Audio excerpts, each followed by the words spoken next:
السلام عليكم ورحمة الله وبركاته.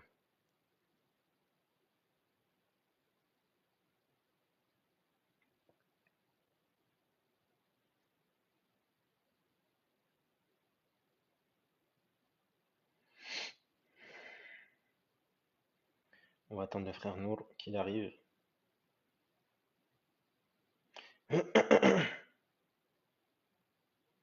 Coucou, c'est qui ça?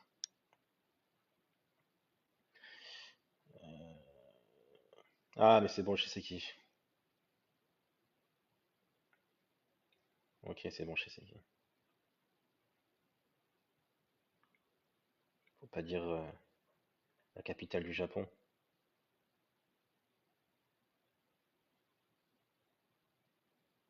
Wa alaykoum assalam wa rahmatullahi wa barakatuh.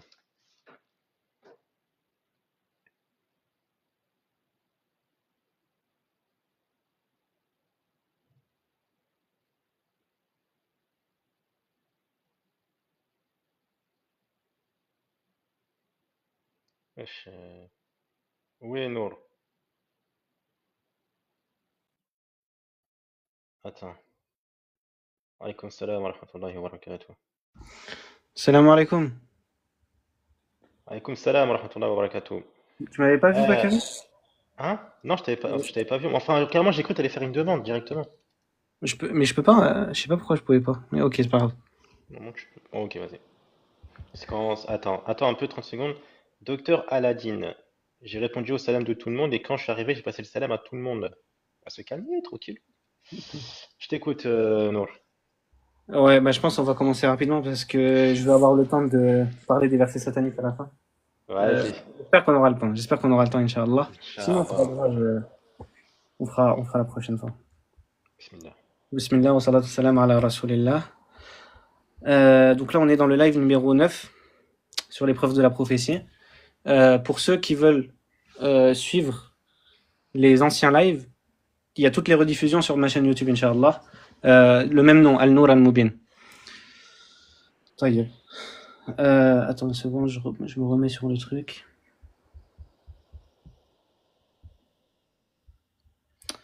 طيب. Donc là, on va rappeler rapidement ce qu'on a vu dans le live précédent. Donc déjà, on avait vu des narrations authentiques sur les propositions que les Qurayshites avaient fait au prophète sallallahu alayhi wa sallam en ce qui concerne quand ils lui ont proposé de l'argent, le pouvoir, de se marier à des femmes, etc., etc. Donc ça, on avait vu les narrations en détail. Ensuite, dans l'épreuve de la prophétie, on avait vu aussi comment le prophète alayhi salatu wassalam, il a décrit la fierté que les Arabes ils avaient dans leurs ancêtres qui étaient polythéistes. Et qu'il avait rabaissé les fausses croyances de ses ancêtres, alors que lui-même, il venait d'une tribu noble. Hatta son grand-père, il était très connu parmi les Arabes. Et c'est pour ça que même la religion des Arabes, à l'époque, on disait la religion de Abdul Muttalib. Tu vois, et qui était le grand-père du prophète sallallahu alayhi wa sallam, de qui il avait une certaine fierté parce qu'il était connu parmi son peuple. C'est pour ça que le jour de Hunayn, il a dit Ana nabi wa la kadhib, ana ibn Abdil Muttalib. Donc il s'est rattaché à son grand-père. Et malgré ça, sachant que dans l'élévation de ses ancêtres, il y avait une élévation personnelle pour lui. Et pourtant, qu'est-ce qu'il a fait? Il a rabaissé ses ancêtres à lui, et qui il a élevé? Il a élevé qui? Les ancêtres et les prophètes des enfants d'Israël. Qui il a défendu l'honneur? Il a défendu l'honneur de Sulayman, de Haroun, de Maryam alayhi salam, de Isa alayhi salam, etc., etc. Des gens avec qui il n'a pas de lien de parenté, subhanallah, si ce n'est le lien de la foi. Et aussi, il est arrivé avec l'idée que, subhanallah, que ce qui comptait, c'est la piété, c'est pas la lignée. Inna akramakum indallahi atqakum. Alors que lui-même, il venait d'une lignée noble, de laquelle il aurait pu profiter, alayhi salatu wassalam. Il aurait pu profiter de cette hiérarchie entre les lignées, parce que lui-même, il venait d'une lignée noble. Mais non, lui, sallallahu alayhi wa sallam, comment dire, il a complètement enlevé cette idée, qui était en plus présente par exemple chez les Juifs. Ça, c'est un des égarements des Juifs, justement, quand ils se sont focalisés sur la lignée et pas sur la piété ou les œuvres. Hatta le prophète sallallahu alayhi wa sallam, il a dit quoi? Il a dit que ses propres parents, ils sont en enfer. Que son grand-père, ses ancêtres, etc., c'est des égarés. Que son oncle, on a vu Abu Talib. Abu Talib, il y a quasiment personne qui a défendu le prophète sallallahu alayhi wa sallam comme Abu Talib a défendu le prophète sallallahu alayhi wa sallam. Et pourtant, le prophète sallallahu alayhi wa sallam, il a dit que Abu Talib, il irait en enfer. Parce que ce qui compte, c'est pas le bien qu'il fait au prophète sallallahu alayhi wa sallam, c'est pas le bien qu'il fait aux croyants. C'est, euh, comment dire, le droit de ton créateur. Subhanallah al-azim.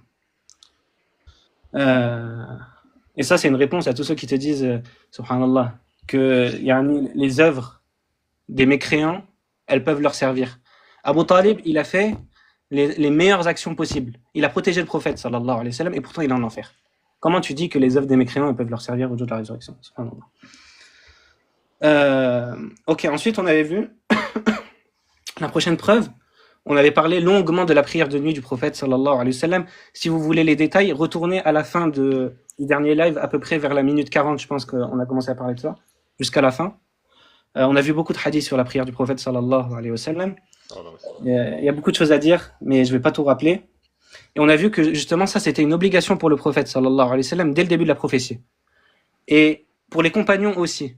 Les compagnons, l'obligation, elle a duré selon deux avis. Soit un an, l'avis de Aïcha, radiyallahu anha, soit 10 ans. L'avis de Sa'ad ibn Jubayr, l'élève de Ibn Abbas, radiyallahu anhuma.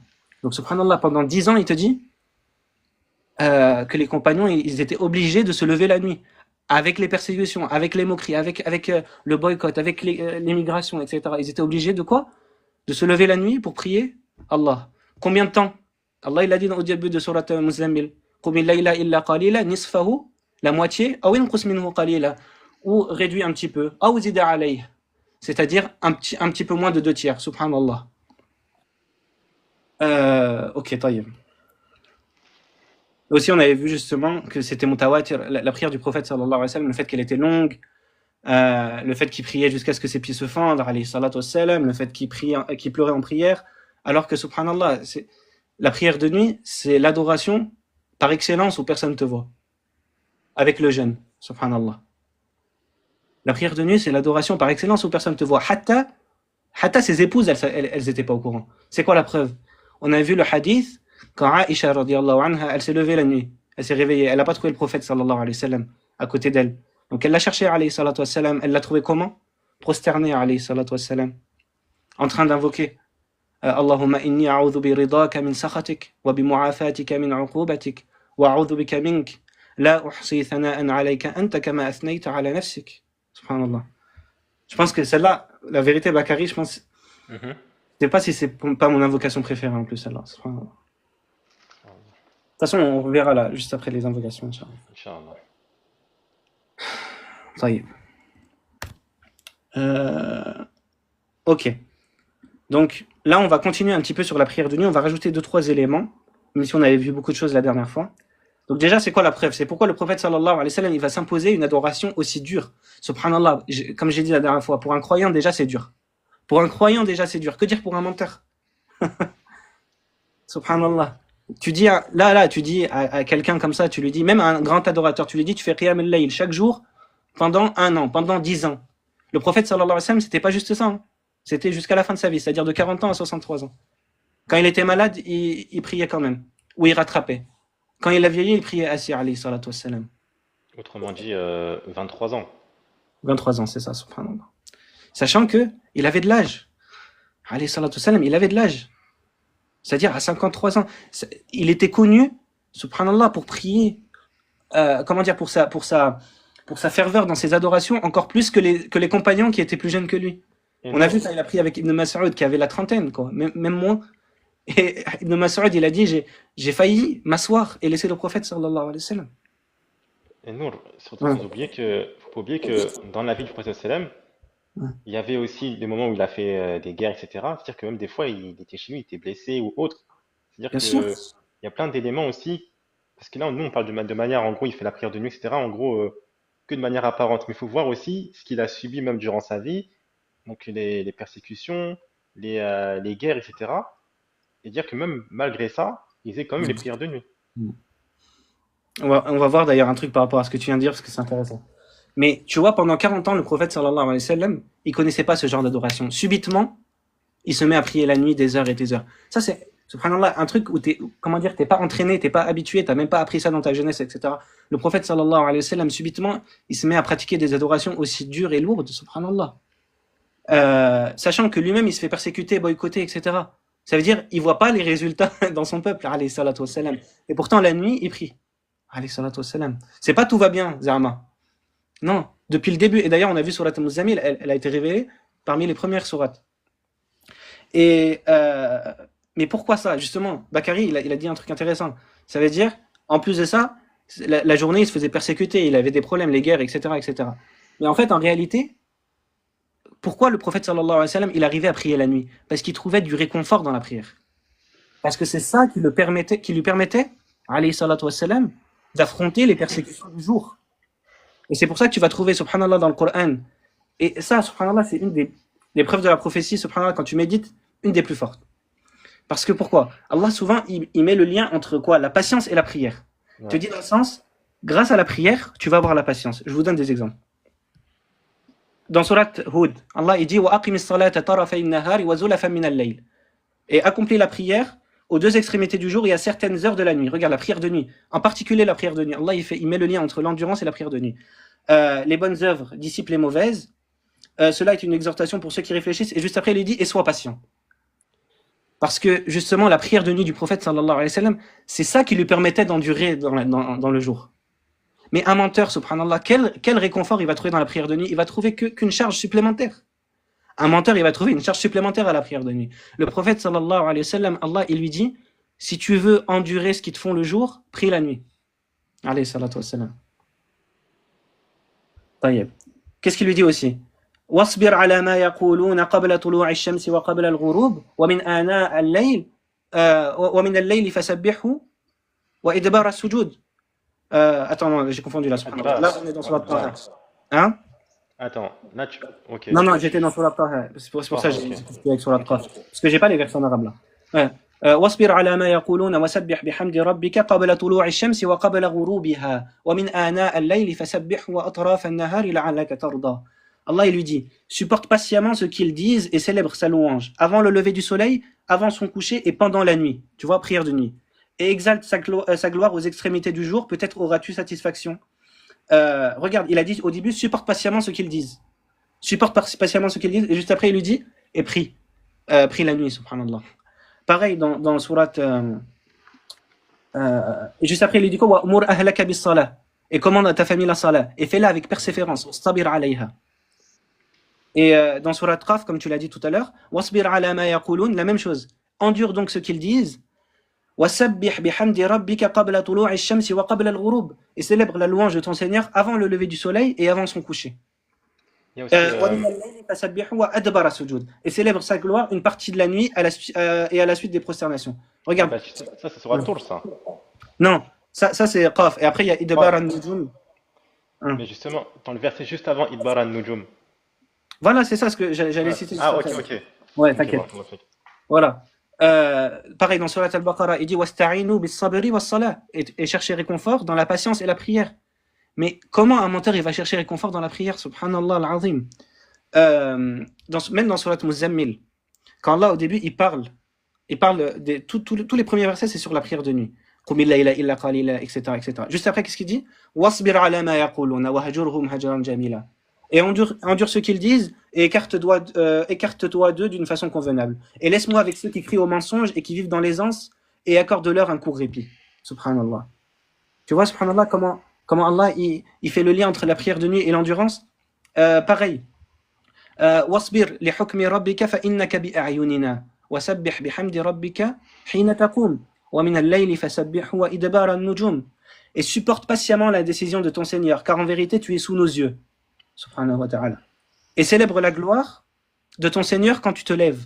Glorifie-le une partie de la nuit et au déclin des étoiles. Tu vois? La prière de nuit, elle vient juste après quoi? Après l'ordre d'être patient. Mais ça, subhanallah. Même le prophète sallallahu alayhi wa sallam, qu'est-ce qu'il disait à Bilal quand il lui demandait de justement faire l'appel à la prière? Il disait Arihna biha ya Bilal. C'est-à-dire, apporte-nous le repos par la prière. Même le prophète sallallahu alayhi wa sallam, il a dit Waju'ilat qurratu ayni fi s-salah. C'est-à-dire, le plaisir de mes yeux, il a été mis dans la prière. Alayhi salatu wa salam. C'était un plaisir pour lui. C'est pour ça qu'il arrivait justement à prier autant d'heures et à adorer Allah d'une ferveur comme ça. Et subhanallah, il y a même un hadith qui dit que le prophète sallallahu alayhi wa sallam, dès qu'une difficulté elle le touchait, directement il va à la prière. Ça, c'est le comportement d'un menteur. C'est-à-dire, le prophète sallallahu alayhi wa sallam, il y a une difficulté qui le touche, il va où alayhi salatu wa sallam, à la prière. Mais si, subhanallah, il sait très bien qu'il ment sur Allah, est-ce qu'il va chercher réconfort dans la prière? Et ce lien-là qu'il a avec Allah, le prophète sallallahu alayhi wa sallam, ce lien-là, ça, comment dire, tu peux pas trouver une preuve de la prophétie plus forte que ça. Le lien que le prophète il a, sallallahu alayhi wa sallam, avec son Seigneur, subhanallah. Hein? Non, parce que ça fait exprès, j'ai invité quelqu'un, j'ai pas fait exprès. J'ai pas entendu. Non, ça fait exprès, j'ai fait une invitation à quelqu'un, j'ai pas fait exprès. Ah, Désolé pour la ok. personne. Donc le fait de trouver la tranquillité, la patience dans la prière de nuit, ça, subhanallah, ça peut pas sortir de la tête d'un menteur. Ça peut pas sortir de la tête d'un menteur. Surtout dans l'état où le prophète, sallallahu alayhi wa sallam, il est persécuté, moqué, boycotté, ses filles, elles sont divorcées, subhanallah, son commerce, il est boycotté, ses compagnons, ils sont torturés. Et qu'est-ce qu'Allah lui dit? Il lui dit de chercher refuge dans la prière de nuit. Alors que pour un menteur, ça serait juste des charges sans aucun sens. C'est prier la nuit, mais pour rien du tout, en fait. Sans espérer de récompense, sans croire avec fermeté que tu t'adresses à Allah. Subhanallah. Taïeb.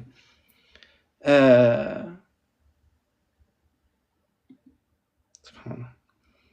Et ça, là, j'ai donné l'exemple avec la prière de nuit. Mais en réalité, il y a beaucoup de versets qui viennent justement consoler le prophète, sallallahu alayhi wa sallam. Par exemple, Ma anzalna alayka al-Qur'ana litashqa, nous n'avons pas fait descendre le Coran sur toi pour que tu sois malheureux. Wadduha wal-layli idha saja, ma wadda'anka rabbuka wa ma qala. Ton Seigneur ne t'a ni abandonné ni détesté. Même quand Allah il lui dit dans surat Ash-Sharh la même chose.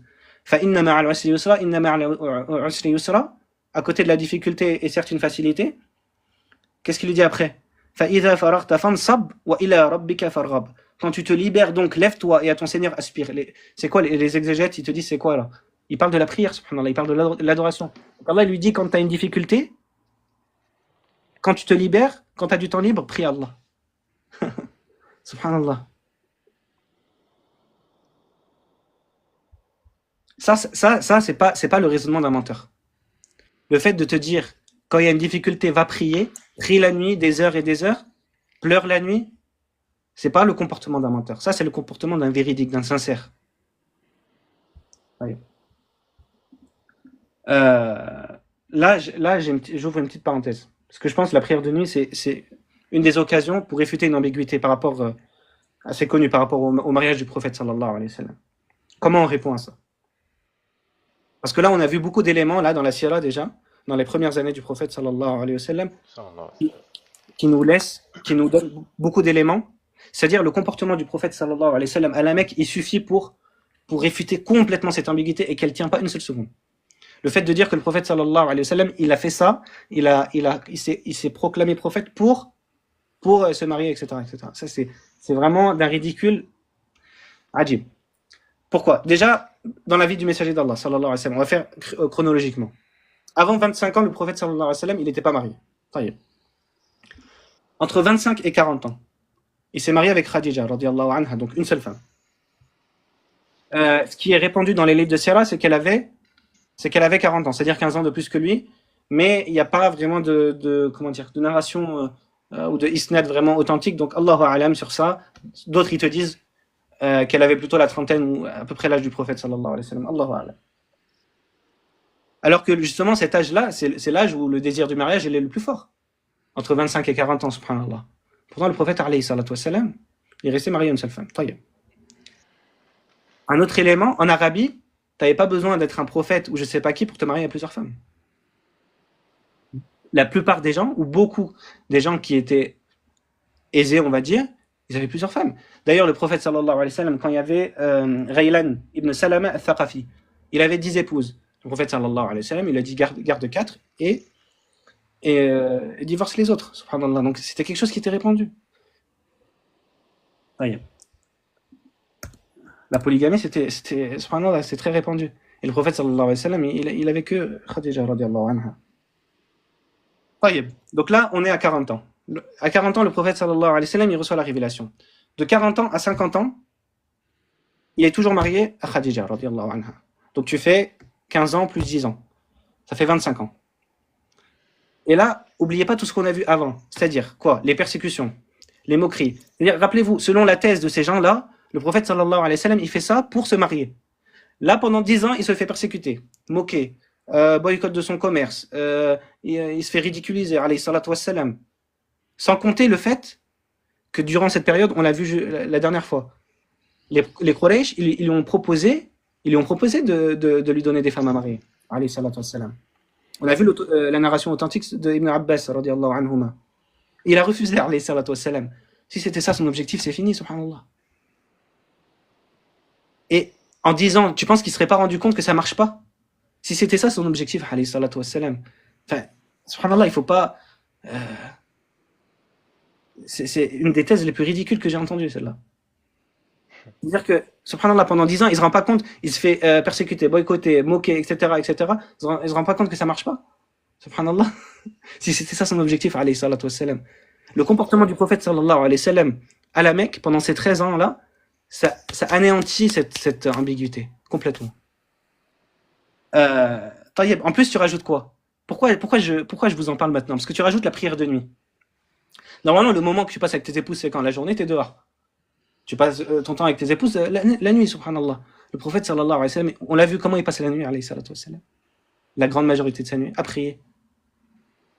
Tu penses que quelqu'un, son objectif de base, c'était se marier, mais au final, dès le début de la prophétie jusqu'à la fin, il va se lever pendant des heures pour prier la nuit? Ça tient, ça? Subhanallah. Il passait la nuit à pleurer et à prier, subhanallah. Le fait que le prophète, sallallahu alayhi wa sallam, il arrive à avoir autant d'épouses et à gérer la prière de nuit et son ascétisme, etc., etc., rien que ça, c'est une preuve de la prophétie, subhanallah. Il n'y a aucun homme qui peut faire ça. Aucun homme peut faire ça. Déjà, gérer une épouse, c'est compliqué.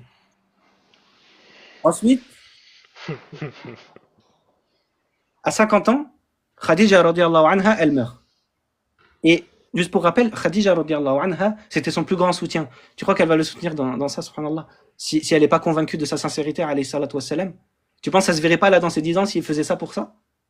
Khadija radiallahu anha, c'était son plus grand soutien. Sa femme, c'était son plus grand soutien. Subhanallah. Et elle est morte quand le prophète sallallahu alayhi wa sallam, il avait 50 ans. Là, il se marie à qui?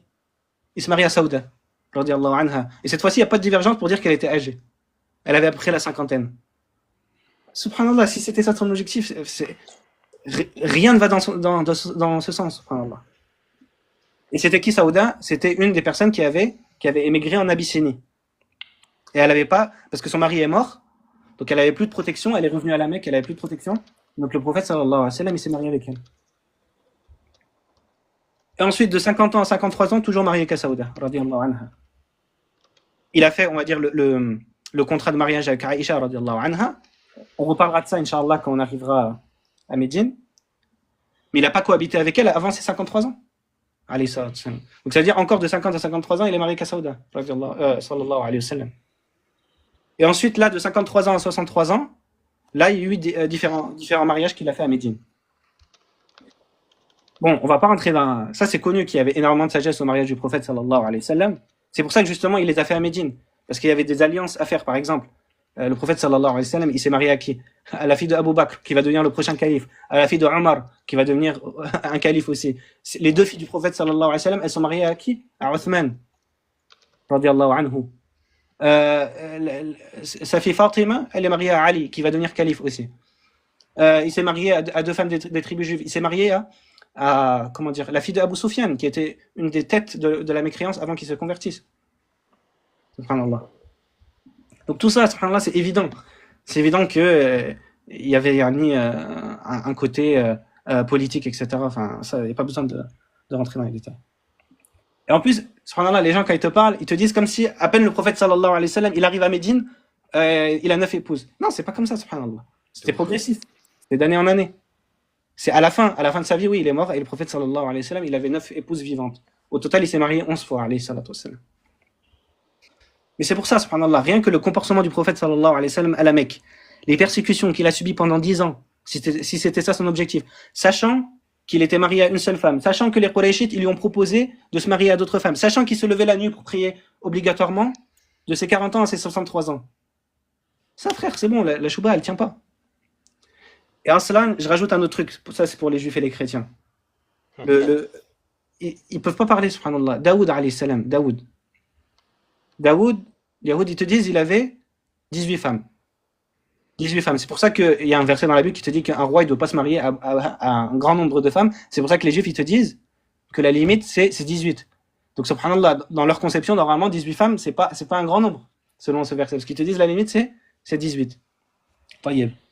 Et Daoud, alayhi salam, David, c'est considéré comme un exemple dans la Bible. C'est considéré comme un prophète, déjà, comme c'est rapporté dans Actes. Et même pour les juifs, il est considéré comme prophète. Mais c'est considéré aussi comme un exemple. Hatta Isa alayhi salam, Jésus, dans les évangiles, il se rattache à lui. On dit le Messie, fils de David, subhanallah. Surtout que dans 1 Roi chapitre 15, verset 5, on te dit que David a fait tout ce qui est droit aux yeux de l'Éternel et il ne s'est jamais détourné d'aucun de ses commandements, sauf concernant l'affaire de Uri. Exactement. Subhanallah, j'allais citer. C'est vrai, Ah exactement. bah, Et d'ailleurs, même dans l'affaire de Uri, qu'est-ce qu'il dit selon le texte? Qu'est-ce qu'il dit? Il lui dit, si ça avait été peu, dans le sens, ton nombre de femmes, je t'en aurais rajouté. C'est Allah qui lui parle. Il lui dit, si ça avait été peu, je t'en aurais rajouté. Subhanallah. Allah, subhanahu wa ta'ala, il lui dit ça. Et tu sais que, subhanallah, ça là, aslan, c'est un argument coranique. Le fait de prendre, de dire dans le sens, le nombre de femmes du prophète sallallahu alayhi wa sallam, de le comparer justement au nombre de femmes de Daoud et de Sulaiman pour répondre à cette ambiguïté, c'est coranique ça. T'avais déjà vu ça, Bakary? de quoi par rapport au nombre de femmes? Ouais. J'ai des éléments, mais pas celui-ci. Regarde. Allah, qu'est-ce qu'il dit dans Surat An-Nisa? Il dit, Am yahsuduna an-nasa ala ma atahumullahu min fadlih? Envie-t-il aux gens, là il parle des juifs, envie-t-il aux gens ce qu'Allah a donné par sa grâce? Or, nous avons donné à la famille d'Ibrahim le livre et la sagesse. Et nous leur avons donné un immense royaume. Taïeb.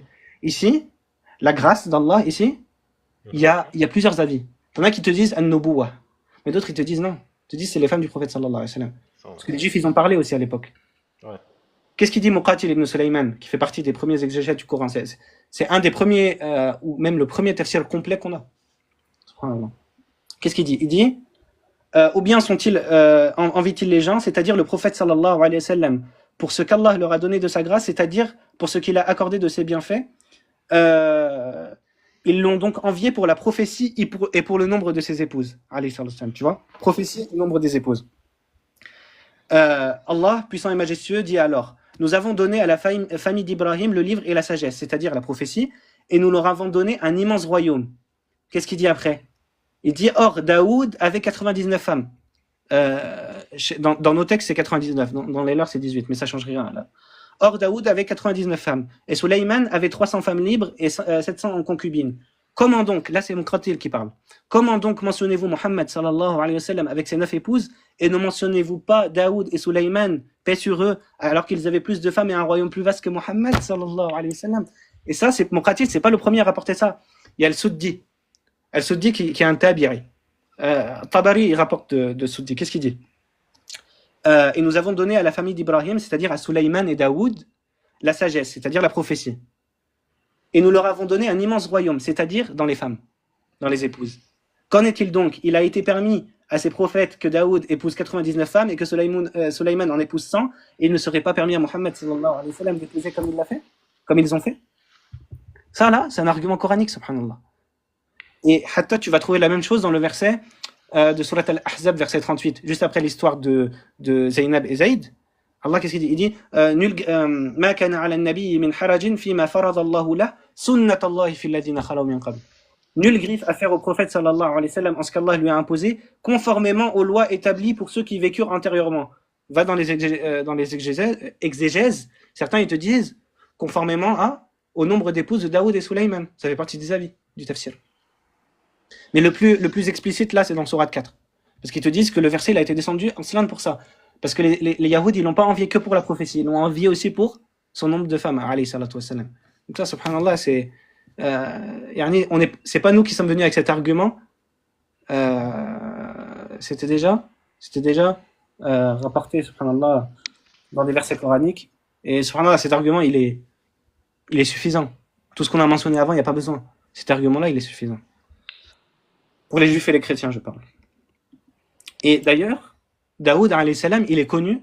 Pour ça, le nombre des épouses, ça ne contredit pas la dévotion et l'adoration. Daoud, alayhi salam, dans nos textes, même dans le leur, il est connu pour sa dévotion. Il est connu pourquoi? Pour sa prière de nuit. Il est connu pour jeûner un jour sur deux. Dans sa prière de nuit, il se levait, il dormait la moitié de la nuit, il se levait un tiers et il dormait un sixième. Et le prophète sallallahu alayhi wa sallam, il dit c'était la meilleure prière de nuit. Et Daoud, il jeûnait le meilleur des jeûnes. Donc Daoud alayhi salam, comme le prophète sallallahu alayhi wa sallam, dans les adorations, il était parmi les plus dévoués. Et ça n'a pas empêché qu'il se marie à de nombreuses femmes. Alayhimus salam. Taïeb. Donc, subhanallah, les gens ils te parlent des spécificités du prophète sallallahu alayhi wa sallam sur son mariage, mais ils oublient de te parler des spécificités du prophète sallallahu alayhi wa sallam dans les adorations, dans le fait qu'il était obligé de prier la nuit. D'ailleurs, le prophète sallallahu alayhi wa sallam, il jeûnait plusieurs jours d'affilée, alayhi salatu wa sallam. Nour, on demande juste le numéro du verset pour Surat Nisa. Verset 54. Le prophète sallallahu alayhi wa sallam, il jeûnait plusieurs jours d'affilée. Et il interdisait aux compagnons de le faire. C'est-à-dire, les compagnons, ils lui ont dit ce qu'on appelle al-wisal. Ils lui ont dit, mais, ya Rasulullah, sallallahu alayhi wa sallam, on veut faire comme toi. Et subhanallah, ils ont insisté, ils ont dit, on veut faire comme toi. Toi, tu le fais, pourquoi nous, on ne peut pas le faire? Le prophète sallallahu alayhi wa sallam, il dit, je ne suis pas comme vous. Le prophète alayhi wa sallam, il a une capacité à l'adoration, pas comme les autres. C'est pour ça que Aïcha, radiyallahu anha, quand on l'a interrogé dans le Bukhari, quand on l'a interrogé sur les adorations du prophète sallallahu alayhi wa sallam, elle a dit wa man yastati' ma yastati'u an-nabi. Elle a dit qui d'entre vous peut faire ce que le prophète faisait sallallahu alayhi wa sallam? C'était connu que le prophète sallallahu alayhi wa sallam dans l'adoration, il y a personne qui le dépasse. Et il jeûnait plusieurs jours d'affilée, il s'imposait ça alayhi salatu wa sallam, alors qu'il l'interdisait à ses compagnons. Donc subhanallah, tu peux pas prendre des spécificités d'un côté et pas de l'autre, subhanallah. Ok, taïeb. Je veux pas passer trop de temps sur ça, parce que là on a apporté assez d'éléments. Là, je vais parler d'une autre preuve de la prophétie, qui est pas très connue, mais subhanallah, Sami Amiri, il en parle. Et en vrai, il y a plusieurs savants qui en parlent. Et subhanallah, c'est une des plus belles preuves de la prophétie. Mais pour quelqu'un qui prend le temps de méditer, c'est les invocations du prophète sallallahu alayhi wa sallam. Les invocations du prophète sallallahu alayhi wa sallam, pour celui qui les médite et qui y réfléchit, c'est une des plus grandes preuves de la prophétie. Aïcha, qu'est-ce qu'elle disait, radiyallahu anha? Elle disait, le prophète sallallahu alayhi wa sallam, dans Sahih Muslim, elle disait, il se rappelait Allah ala kulli ahyanihi. Ça veut dire, dans tous ses états. Il invoquait Allah quand il se réveille. Bakary, il y a beaucoup de bruit. Pardon. Excuse-moi, mais parce que ça me perturbait un peu. Le prophète sallallahu alayhi wa sallam, il se remémorait Allah, il invoquait Allah dans tous ses états. Il se lève, invocation. Invocation du matin et du soir. Invocation avant de dormir, après la prière, etc. Vous connaissez. Il y a des livres sur ça. Le plus connu, la citadelle du musulman, il y a Kitab al-Athkar de An-Nawawi, tu as Al-Kalim al-Tayyib de Ibn Taymiyyah, et Albani, il a fait un tahqiq sur ça, du livre de Ibn Taymiyyah. Bref, il y a énormément d'invocations. Subhanallah. Il y a énormément d'invocations du prophète sallallahu alayhi wa sallam pour chaque truc. Subhanallah. Quand tu manges, hatta quand tu vas, subhanallah, pour faire tes besoins, partout, des invocations partout, subhanallah. Le prophète sallallahu alayhi wa sallam, il se remémorait Allah dans tous ses états. Debout, assis, subhanallah, sur son allongé, tout le temps, alayhi salatu wa sallam. Et ça peut pas venir d'un menteur, subhanallah. Un menteur, subhanallah, il sait qu'il ment. Le lien que le prophète sallallahu alayhi wa sallam, il a avec son Seigneur, c'est pas le lien d'un menteur, subhanallah. C'est le lien d'un véridique, d'un prophète. Taïeb. Quand tu médites sur les invocations du prophète sallallahu alayhi wa sallam, tu trouves quoi? Tu trouves de l'humilité, subhanallah. La crainte d'Allah, l'espoir dans sa miséricorde, subhanallah, une glorification d'Allah, un ta'zim que tu trouves nulle part ailleurs, subhanallah. On va voir des exemples. Inch'Allah. L'invocation qu'on avait vue juste avant. Allahumma inni a'udhu bi ridaka min sakhatik wa bi mu'afatika min 'uqubatik wa a'udhu bika mink la uhsi thana'an 'alayka anta kama athnayta 'ala nafsik. Ça c'est l'invocation que Aïcha elle a entendue radiyallahu anha quand elle cherchait le prophète sallallahu alayhi wa sallam et qui priait la nuit quand il était prosterné. Traduction. Oh Allah, je cherche refuge en ta satisfaction contre ton mécontentement et en ta protection contre ton châtiment. Je cherche refuge en toi contre toi-même. Je ne peux te louer comme il convient, comme tu le mérites. Tu es comme tu t'es loué toi-même. Subhanallah. Subhanallah. Tu trouves dans les invocations du prophète sallallahu alayhi wa sallam une soumission, même un tawakkul, subhanallah, une confiance en Allah, une dépendance totale en lui, tu vois. Un lien avec son Seigneur que tu peux pas trouver. Hatta, tu cherches dans tous les poèmes de la Jahiliya, tu trouveras pas ça. Même dans les livres, euh, on m'entend toujours Bakary ou pas? Oui, oui, on t'entend toujours, hein. Ok, ok. Hatta dans les livres, des gens du livre, la Bible, etc. Même dans les psaumes, tu trouves rien d'équivalent aux invocations du prophète sallallahu alayhi wa sallam. Compare, tu verras, tu trouveras jamais rien d'équivalent aux invocations du prophète sallallahu alayhi wa sallam. Tu trouves des choses, subhanallah, des belles choses dans les psaumes, etc. Mais les invocations du prophète sallallahu alayhi wa sallam, tu trouveras jamais d'équivalent. Euh, Après ça, je vous laisserai, Inch'Allah, méditer sur les invocations du prophète sallallahu alayhi wa sallam. On va en voir quelques-unes. اللهم إني أعوذ بك من زوال نعمتك وتحول عافيتك وفجاءة نقمتك وجميع سخطك. Oh Allah, je cherche refuge auprès de toi contre la disparition de ton bienfait, la perte de ta protection, la survenue inattendue de ton châtiment et tout ce qui attire ta colère. Subhanallah, la crainte d'Allah. La crainte d'Allah. Subhanahu wa ta'ala. Hatta l'humilité face, quand il reconnaît le fait de reconnaître ses péchés, le fait de reconnaître les bienfaits d'Allah. Regarde, quand il a enseigné à Abu Bakr, Allahumma inni zalamtu nafsi dhulman kathira, wa la yaghfiru dhunuba illa ant, faghfir li maghfiratan min indik, warhamni innaka antal ghafurur rahim. Oh Allah, j'ai certes injustement lésé mon âme, et nul ne pardonne les péchés sinon toi. Accorde-moi donc un pardon venant de toi, et fais-moi miséricorde. En vérité, tu es le pardonneur, le tout miséricordieux. Sayyidul istighfar, subhanallah. Celle-là, elle est magnifique. اللهم أنت ربي لا إله إلا أنت خلقتني وأنا عبدك وأنا على عهدك ووعدك ما استطعت. Oh Allah, tu es mon Seigneur. Il n'y a point de divinité en dehors de toi. Tu m'as créé, je suis ton serviteur. Je suis sur ton engagement et ta promesse autant que je le peux. Je cherche refuge auprès de toi contre le mal que j'ai fait. Je reconnais tes bienfaits envers moi et je reconnais mon péché. Pardonne-moi donc, car nul autre que toi ne pardonne les péchés. Allahu Akbar. Je sais pas si toi, Bakary, si tu veux mentionner une invocation à laquelle tu penses, tu pourras le dire, Inch'Allah. Celle-là aussi, subhanallah. Oh Allah, Seigneur de Jibril, Mikaïl et Israfil, créateur des cieux et de la terre, connaisseur de l'invisible et du visible, c'est toi qui juges entre tes serviteurs au sujet de quoi, sur quoi ils divergent. Guide-moi par ta permission vers la vérité sur ce en quoi ils divergent. Tu guides certes qui tu veux vers un droit chemin. Subhanallah, le prophète sallallahu alayhi wa sallam, il demandait la purification de son cœur, il demandait la guider alayhi salatu wa sallam. C'est quelle forme d'humilité, c'est quelle forme de modestie ça, envers son Seigneur. Et quand il faisait les louanges d'Allah dans ses invocations. Subhanallah, avant de dormir, qu'est-ce qu'il disait le prophète sallallahu alayhi wa sallam? Il disait Allahumma inni Allahumma aslamtu nafsi ilayk wa wajjahtu wajhi ilayk wa fawwadtu amri ilayk wa alja'tu dhahri ilayk raghbatan wa rahbatan ilayk la manja'a wa la manja minka illa ilayk amantu bi kitabika alladhi anzalt wa bi nabiyyika alladhi arsalt. Oh Allah, je me suis soumis à toi et je t'ai confié toutes mes affaires. Je m'en suis remis à toi en toutes choses. Je m'oriente vers toi par amour et par crainte. Il n'existe aucun refuge contre toi sauf auprès de toi. J'ai cru au livre que tu as descendu et au prophète que tu as envoyé. Subhanallah, le tawakkul et la dépendance du prophète sallallahu alayhi wa sallam pour Allah, envers Allah.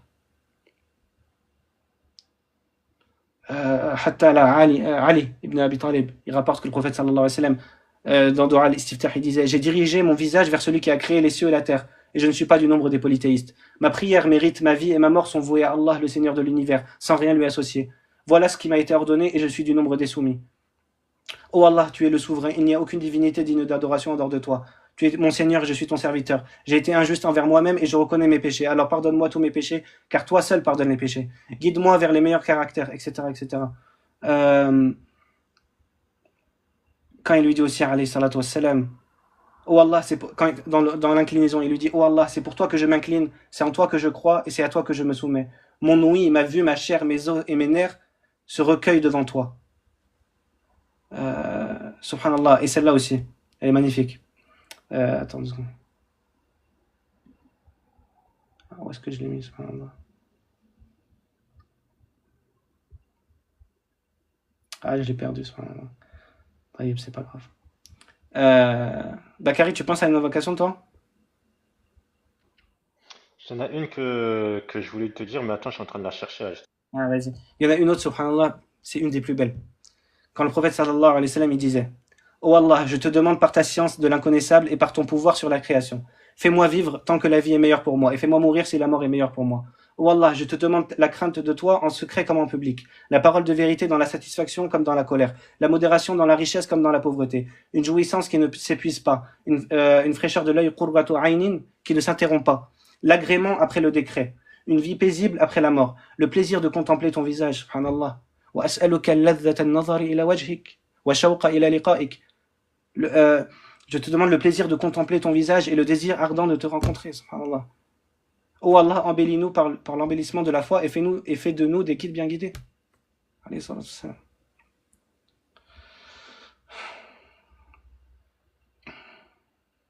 Subhanallah, cette invocation. Ajib. طيب. Ah oui. Barakallah fik Bakari. Allahumma inni a'udhu bika an adil aw udal. Quand le prophète il sortait, qu'est-ce qu'il disait? Ô Seigneur, quand il sortait de chez lui, il y a des invocations pour tout. Le prophète sallallahu alayhi wa sallam, il se remémore Allah dans toutes les situations. Qu'est-ce qu'il disait?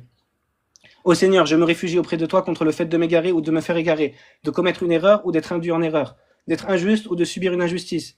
Et je me réfugie auprès de toi contre le fait d'agir par ignorance ou d'être victime d'un tel comportement. Et subhanallah. Et quand tu les... Ça, c'est en français, subhanallah. Là, c'est une traduction du sens, mais quand tu les récites en arabe, c'est autre chose. Après, tu as même des invocations dans le Coran aussi. Hein. Ouais, justement, j'allais les mentionner, subhanallah. ربنا لا تزغ قلوبنا بعد إذ هديتنا وهب لنا من لدنك رحمة إنك أنت الوهاب. Ô notre Seigneur, ne fais pas dévier nos cœurs après que tu nous as guidés et accorde-nous de ta part une miséricorde. C'est toi certes le donateur par excellence. ربنا ظلمنا أنفسنا وإن لم تغفر لنا وترحمنا لنكونن من الخاسرين. Ô notre Seigneur, nous avons fait du tort à nous-mêmes. C'est l'invocation de Adam alayhi salam. Et si tu nous pardonnes pas et ne nous fais pas miséricorde, nous serons très certainement parmi les perdants. ربنا لا تؤاخذنا إن نسينا أو أخطأنا. Oh notre Seigneur, quoi? Tu sais que c'est celle aussi des enfants d'Israël. Oui, c'est vrai dans Surat Al-A'raf. Oh notre Seigneur, ne nous tiens pas rigueur si nous oublions ou commettons une erreur. Oh notre Seigneur, ne fais pas peser sur nous un fardeau comme tu l'as fait peser sur ceux qui nous ont précédés. Oh notre Seigneur, ne nous impose pas ce que nous ne pouvons supporter. Pardonne-nous et fais-nous miséricorde, tu es notre maître. Donne-nous donc la victoire sur le peuple mécréant. ربنا آتنا في الدنيا. Ouais, Rabbana atina fid dunya hasanatan wa fil akhirati. Il y en a beaucoup. Là, je vous ai donné. Subhanallah. Celle qui. La fin de Surat Al-Imran aussi. Ouais, la fin de Surat Al-Imran, c'est quelque chose aussi. Hein. Subhanallah. C'est vrai. Mais tu vois, rien que la croyance qui ressort de ces. Subhanallah, elle mêle la crainte d'Allah, la glorification d'Allah, l'espoir en Allah, l'espoir de sa miséricorde, le désir de le rencontrer. Le fait qu'il dépend de lui. Qu'est-ce qu'il disait? Ya hayyu ya qayyum bi rahmatika astaghith aslih li sha'ni kullah wa la takilni ila nafsi tarfat 'ayn. Ya hayyu ya qayyum, ô toi le vivant, al-qayyum, je sais pas comment traduire Bakari. Al-Qayyum, ils traduisent par celui qui subsiste par lui-même. Voilà. Ô toi le vivant qui subsiste par lui-même. Ya hayyu ya qayyum bi rahmatika astaghith. Je cherche yani je cherche l'aide dans ta miséricorde. برحمتك أستغيث أصلح لي شأني كله comment dire je sais pas comment traduire يعني règle toutes mes affaires ولا تكلني إلى نفسي طرفة عين. Ne me laisse pas à moi-même ne serait-ce que pour le temps d'un clin d'œil. Le prophète sallallahu alayhi wa sallam il disait à Allah, ne me laisse pas à moi-même, livré à moi-même rien que pour le temps d'un clin d'œil, subhanallah. Ça c'est les beautés des invocations du prophète sallallahu alayhi wa sallam, sachant qu'il a vécu pendant 40 ans dans un univers polythéiste. Pendant 40 ans, il a vécu dans un univers, c'est pas il a vécu auprès de chrétiens, auprès de juifs, alayhi salatu wassalam. Il a vécu dans un univers polythéiste, adoration des pierres, des idoles, etc. Et il arrive avec un tel niveau de soumission et des invocations, subhanallah, qui prennent le cœur. Attends, je t'ai dit ramène-moi une invocation, même dans les psaumes, qui arrive au niveau de ces invocations-là. Une telle éloquence, une telle soumission, subhanallah, une telle... Subhanallah.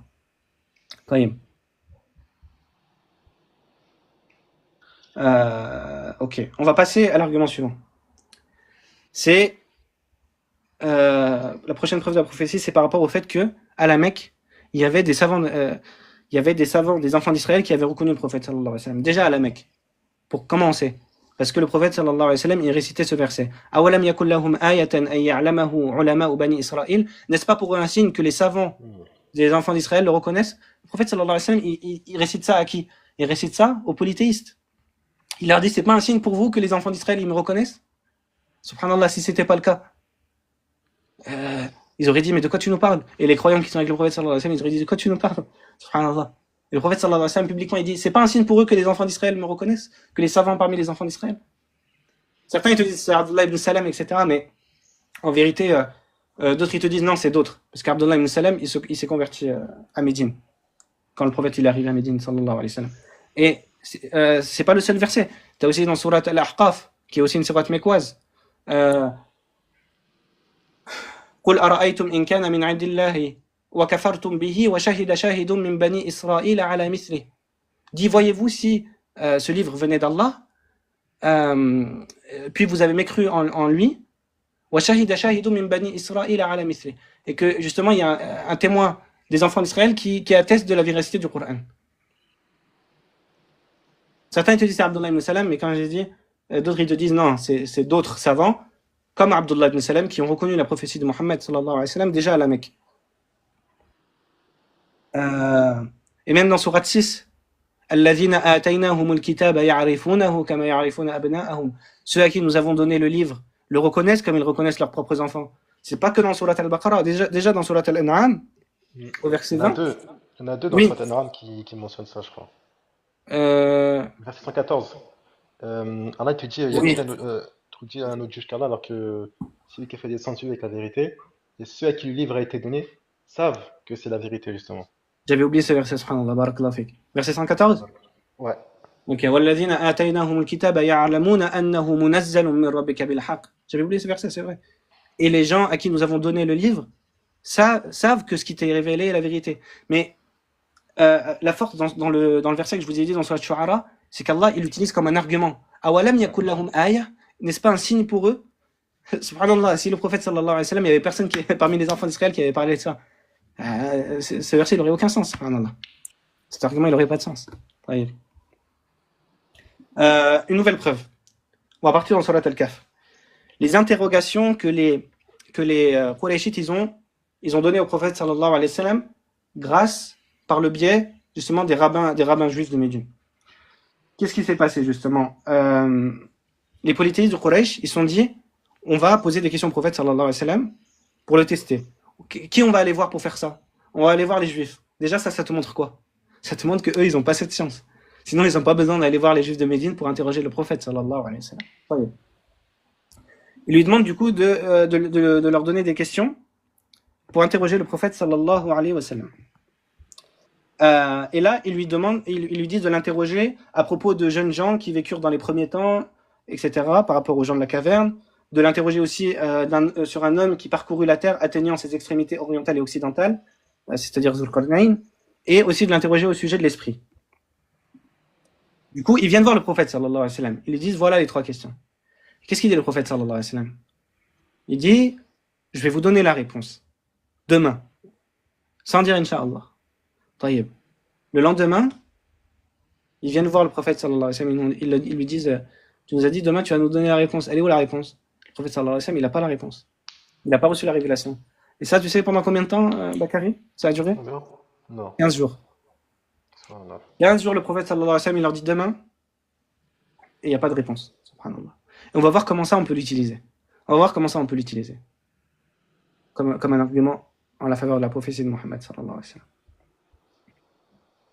Subhanallah, il est déjà 22h40. Aïe, aïe, aïe. Ouais. Ah là là. Ouais, mais là, il faut que j'aille. Ça coupe. T'entends pas, Nour? Ah, peut-être il est ok. Subhanallah, il faut que sinon, je vais rater la prière. Il faut que j'y aille. Okay. Je sais pas comment on peut faire. Tu peux pas, toi, après l'Aïcha, un petit peu? Enfin, l'Aïcha, ça va être compliqué. Mais sinon, j'allais te proposer, sinon, demain à la même heure. Demain, Inch'Allah. Ou alors s'il y a quelqu'un d'autre, je sais pas s'il y a un autre Ou frère qui sinon, va. toi, tu peux lancer, ou sinon, toi, tu peux lancer le live, toi. J'ai jamais fait, mais vas-y. Ouais, au pire, parce que toi-même, normalement, tu peux lancer le live. Si tu sais pas, on s'appelle vite fait. Vas-y, Inch'Allah. Je te guide et s'il y a personne, je dirais qu'un frère de confiance comme ça, tu montes dans son live. Inch'Allah. Vas-y, barakallah fik. On fait voilà. Bon, je vais voir s'il y a une question. Là, je peux prendre une question. Je peux rester 1 minute là. On est frères. Le temps qu'il envoie la question et tout. Salam alaikum. Est-ce qu'il y a une question sur au fait, barakallah, Miss? Est-ce qu'il y a une question sur le sujet? S'il y a des références que vous voulez par rapport au verset qu'il a cité, ou autre. Par exemple, donne-leur la référence par rapport au verset où Allah il te dit n'est-il pas une preuve pour eux que les enfants d'Israël le sachent? Bon, sourate 26, 197. Voilà, comme ça, vous pouvez noter. Et dans le contexte, Allah Azza wa Jal, il parle justement juste avant du fait que le Coran a été révélé par Allah Azza wa Jal, qui est descendu par Jibril, et et par après, il vient, que c'était mentionné dans le texte des anciens. Et après, Allah Azza wa Jal, il mentionne le fait que c'est un signe justement, c'est pas un signe pour eux que les enfants d'Israël le sachent. Parce que juste avant, il parle du fait que c'est mentionné chez eux, pour contextualiser. Et après, le verset 190, Allah, il parle du fait que le Coran, c'était pas révélé en arabe et tout. Ça, non? Ouais, c'est ça exactement. Frère, s'il n'y a pas de questions, on va couper, Inch'Allah. Le frère, il doit y aller. Pas de question, les frères? Non, je pense pas qu'il y en ait. Ok. Vas-y, ben on va. Je vais essayer de relancer le live après l'Aïcha, Inch'Allah, pour Vas-y, finir. Inch'Allah. Et Ouais, pour vas-y, bah réfuter regarde. l'ambiguïté des C'est versets vérifié. sataniques aussi. Vas-y, Inch'Allah, Vas-y, vas-y. Inch'Allah. Et salam alaikum. سبحانك اللهم وبحمدك. سبحانك اللهم ربنا وبحمدك أشهد أن لا إله إلا أنت أستغفرك وأتوب إليك. الله أعلى وأعلم وبالله التوفيق والسلام عليكم ورحمة الله وبركاته. عليكم السلام ورحمة الله.